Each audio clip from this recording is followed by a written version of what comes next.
اعوذ باللہ من الشیطان الرجیم بسم اللہ الرحمن الرحیم۔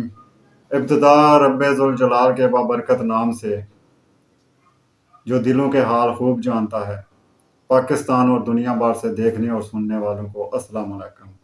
ناظرین، نیکی نیکی ہوتی ہے، وہ جس حال میں بھی کی جائے، جس نظریے کے ساتھ بھی کی جائے، ہوتی وہ نیکی ہے۔ لیکن اگر ہم نے اپنے پروردگار کی رضا کے لیے کسی کی مدد کرنی ہے تو پھر اس نیکی کے اجر کے لیے ہمیں طلبگار بھی اپنے پروردگار کا ہی ہونا چاہیے۔ ہمیں اپنے پروردگار سے ہی توقع ہونی چاہیے کہ ہمیں اس نیکی کا اجر ملے گا۔ دنیا داری کے حوالے سے دنیا داری سے کبھی کسی کو کچھ نہیں مل سکتا۔ اپنی خواہشوں کے مطابق اگر تو صرف اور صرف واحد ایک ہی ذات ہے جس سے آپ کو سب کچھ مل سکتا ہے۔ آپ کو ہر وہ چیز مل سکتی ہے جس کی آپ طلب رکھتے ہیں، جس کی آپ خواہش رکھتے ہیں، جو آپ کے لیے بہتر ہے، جو آپ کی دنیا کے لیے بھی بہتر ہے اور آخرت کے لیے بھی بہتر ہے، وہ مل سکتی ہے آپ کو تو صرف ایک ہی ذات سے مل سکتی ہے، اور وہ ہے رب ذوالجلال، رب کعبہ۔ وہ رب کعبہ ہے جس سے آپ کو ہر چیز مل سکتی ہے۔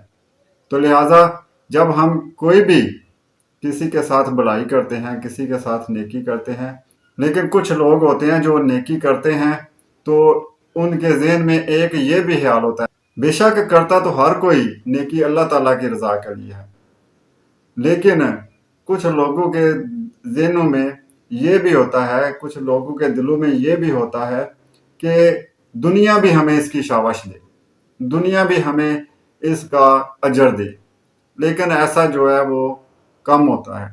لیکن اس کا مطلب یہ نہیں کہ اس نے جو نیکی کی ہے وہ ضائع ہو گئی ہے۔ نیکی ہے، اللہ تعالیٰ کی بارگاہ میں کیا پتہ ہے کس کی کیا ادا اللہ تعالیٰ کو پسند آ جائے، وہ بھی ہے تو نیکی۔ لیکن جو نیکی صرف اور صرف اللہ تعالیٰ کی رضا کے لیے کی جاتی ہے اور اللہ تعالیٰ سے ہی اس کا اجر بھی مانگا جاتا ہے، وہ بڑی بے مثال نیکی ہوتی ہے۔ میں آپ لوگوں کو جو ایک واقعہ بتانے لگا ہوں، یہ بھی کچھ تھوڑے دنوں پہلے کا واقعہ ہے، رمضان کے مہینے کا واقعہ ہے کہ دو بندوں کی بحث شروع ہو گئی ہے۔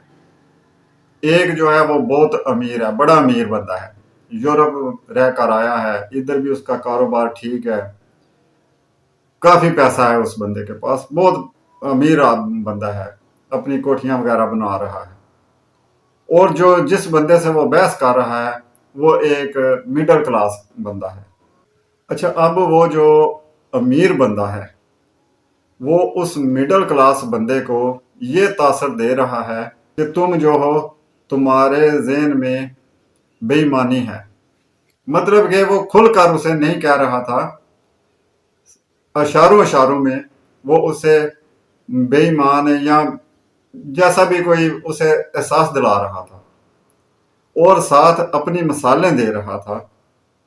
مثالیں کیا کہ وہ فلاں بندہ ہے، اس نے بینک سے پیسے لیے تھے، قرضہ لیا تھا، لون لیا تھا، اور وہ 3 لاکھ روپیہ میں نے اسے دیا کہ یہ جو قرضہ ہے تم بینک کو واپس کرو اور اپنی جان چھڑا لو اور مجھے تھوڑے تھوڑے کر کے دے دینا۔ اور پھر اس نے ایک اور مثال دی کہ ایک بندہ جو اس کے پاس ملازم تھا، اس بندے کا 1,03,000 روپیہ تھا، وہ بندہ بیمار ہو گیا جو اس کا ملازم تھا، تو وہ بتا رہا تھا کہ میں نے اس کا 1,03,000 روپیہ جو ہے وہ اسے معاف کر دیا، ختم کر دیا۔ یہ وہ جو امیر بندہ ہے وہ بتا رہا تھا اس مڈل کلاس کو۔ اچھا، اب اس مڈل کلاس کی بھی ساری کہانی میں جانتا ہوں، اس کی بھی حقیقت میں جانتا ہوں۔ وہ اتنا بڑا کوئی کمائی دار نہیں ہے، اتنا بڑا پیسے والا نہیں ہے۔ اس کو میں یہاں تک جانتا ہوں کہ وہ جو بندہ ہے وہ جہاں تک ہو سکتا ہے کسی کو 2,000 3,000 4-5 ہزار کی کسی کی ہیلپ، کسی کی مدد کرتا ہے، وہ جو مڈل کلاس ہے وہ بھی کرتا ہے مدد۔ اب دونوں بحث کرنے والے دودھ بھی دیتے ہیں، مطلب کہ دونوں کے پاس